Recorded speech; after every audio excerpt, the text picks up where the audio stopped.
ప్రముఖ తెలంగాణ కవి అందశ్రీ వ్రాసిన జయ జయ హే తెలంగాణ జననీ జయకేతనం అనే గీతాన్ని రాష్ట్ర గీతంగా ప్రకటించాం.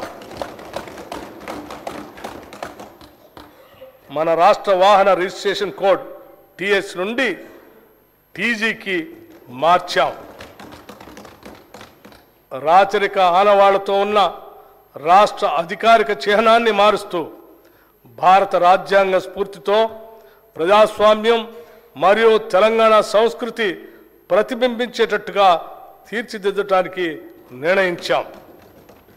తెలంగాణ తల్లుల ప్రతిరూపం ఉట్టిపడేటట్టుగా తెలంగాణ తల్లి విగ్రహం రూపొందించడానికి నిర్ణయించాం.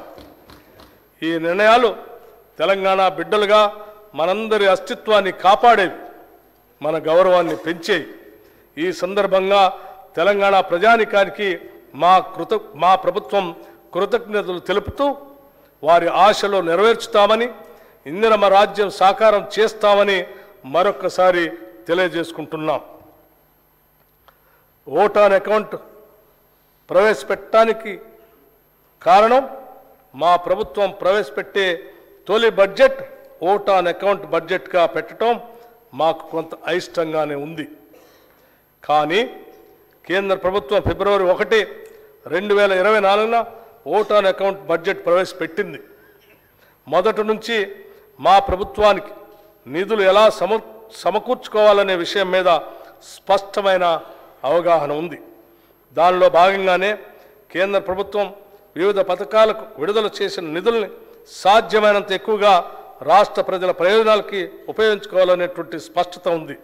అలాంటప్పుడు కేంద్ర ప్రభుత్వం యొక్క పూర్తి స్థాయి బడ్జెట్లో వివిధ రంగాల వారిగా కేటాయింపులు జరిగినప్పుడే మన రాష్ట్రానికి ఎంత మేరకు ఆ నిధుల్లో వాటా వస్తుందనేది అంచనా వేయగలుగుతాం.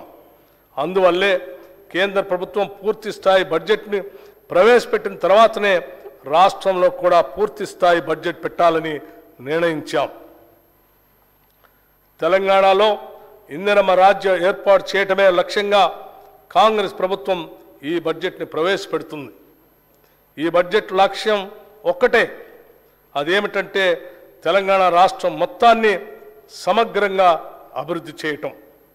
కాంగ్రెస్ ఎన్నికల ప్రణాళికలో ప్రస్తావించిన విధంగా 6 గ్యారంటీల్ని తూచా తప్పకుండా అమలు చేస్తూ తెలంగాణ రాష్ట్రంలోని బడుగు బలహీనలను అన్ని రకాలుగా అభివృద్ధి చేస్తాం.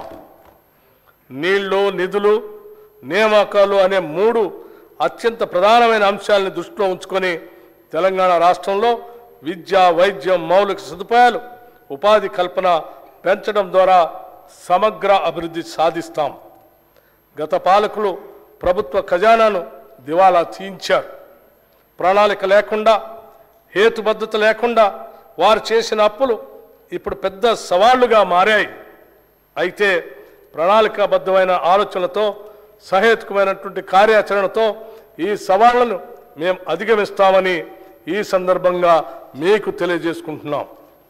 మా ప్రభుత్వం దోబరా వ్యయాన్ని గణనీయంగా తగ్గిస్తుంది. కాళేశ్వరం ప్రాజెక్టు లాంటి నిరర్ధకమైన ఆస్తులు పెంచుకుంటూ వాటిని తెలంగాణ ప్రజలకు భారంగా చేయటం మా విధానం కాదు.